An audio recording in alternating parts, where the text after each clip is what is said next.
আলামিন, কি অবস্থা দেখছেন চট্টগ্রামের? বৈরী আবহাওয়া তো সব জায়গাতেই মোটামুটি চলছে। লোপা, চট্টগ্রামেও আজ ভোর থেকে যদি বলতে চাই হালকা থেকে মাঝারি বৃষ্টিপাত হচ্ছে এবং একটু পরপরই আমরা দেখছি বৃষ্টি কমে যাচ্ছে। তবে সাগরের অবস্থা বেশ উত্তাল বলা যায়। আমরা দেখছি পানির যে উচ্চতা স্বাভাবিকের তুলনায় 5 থেকে 7 ফিট পানির উচ্চতা বেড়েছে। এখন জোয়ার বোঝা যাচ্ছে এবং পানিগুলো ঠিক আশ্রে পড়ছে এখানে একটু পরপরই।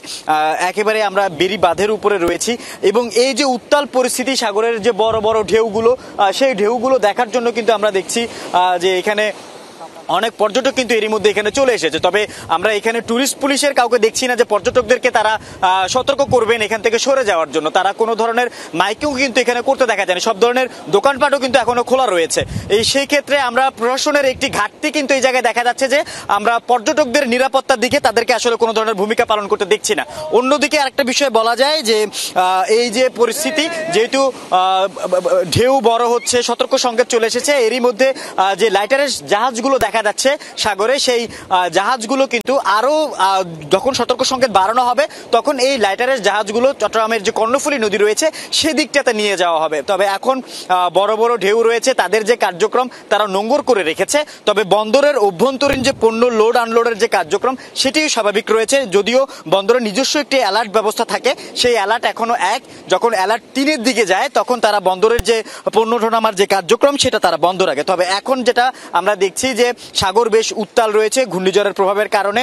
এখন আজকে সারাদিনই বলা যেতে পারে যে সূর্য কোনো উকি দেয়নি। এবং অন্যান্য দিকের কথা যদি বলতে চাই, এই ঘূর্ণিঝড়কে ঘিরে কিন্তু ভারী বর্ষণে পাহাড় ধসের একটি ঝুঁকি রয়েছে। জেলা প্রশাসনের পক্ষ থেকে যে সকল পাহাড়গুলো ঝুঁকিপূর্ণ সেই সকল পাহাড়ের বাসিন্দাদের এরই মধ্যে মাইকিং করা হয়েছে, তারা যেন সেখান থেকে সরে যায় এবং তারা যদি সরে যেতে না চায় সেক্ষেত্রে জেলা প্রশাসনের নির্বাহী ম্যাজিস্ট্রেটরা সেখানে। আলামিন, বুঝতে পেরেছি, আপনাকে ধন্যবাদ আমাদের সাথে যোগ দেবার জন্য।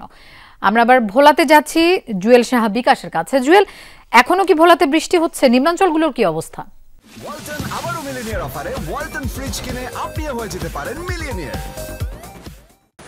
গত রাতে কিন্তু ভোলাতে প্রচুর পরিমাণে বৃষ্টিপাত হয়েছে। সকালেও কিন্তু দেখতে পেয়েছি যে বৃষ্টি অব্যাহত ছিল, কিন্তু বেলা বাড়ার সাথে সাথে কিন্তু আমরা দেখতে পাচ্ছি যে বৃষ্টিপাতের পরিমাণ সেটি কিন্তু কমে গেছে। এখন কিন্তু গুড়ি গুড়ি বৃষ্টি হচ্ছে।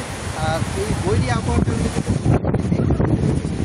নদীটা কিন্তু বড় বড় ঢেউ হচ্ছে এবং যেই নদীতে যে লাইটার জাহাজগুলো রয়েছে এগুলো কিন্তু নোঙর করে রাখা হয়েছে এবং স্বাভাবিকতে কিন্তু ভোলার মেঘনা এবং তেঁতুলিয়ার পানি কিন্তু বৃদ্ধি পেয়েছে এবং এই বৃদ্ধি পাওয়ার কারণে কিন্তু বেরি বাঁধের নিচে যে নিম্ন অঞ্চল রয়েছে সেখানে কিন্তু জোয়ারের পানি প্রবেশ করেছে। আমরা কিছুক্ষণ আগে কিন্তু জানতে পেরেছি যে ভোলার যে বিচ্ছিন্ন ঢালচর রয়েছে সেই ঢালচরের যে পূর্ব ঢালচর রয়েছে সেখানে কিন্তু জোয়ারের পানিতে বেশ কয়েকটি কিন্তু গবাদি পশু কিন্তু জোয়ারের পানিতে ভেসে গেছে বলে সেখানকার স্থানীয়রা কিন্তু আমাদেরকে জানিয়েছেন।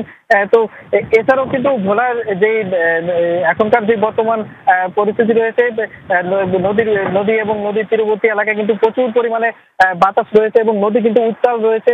নদী উত্তাল থাকার কারণে কিন্তু এখানকার যে জাহাজগুলি রয়েছে সেগুলো কিন্তু নোঙর করে রাখা হয়েছে এবং জেলার যে সকল রুটে কিন্তু সব ধরনের লঞ্চ চলাচল কিন্তু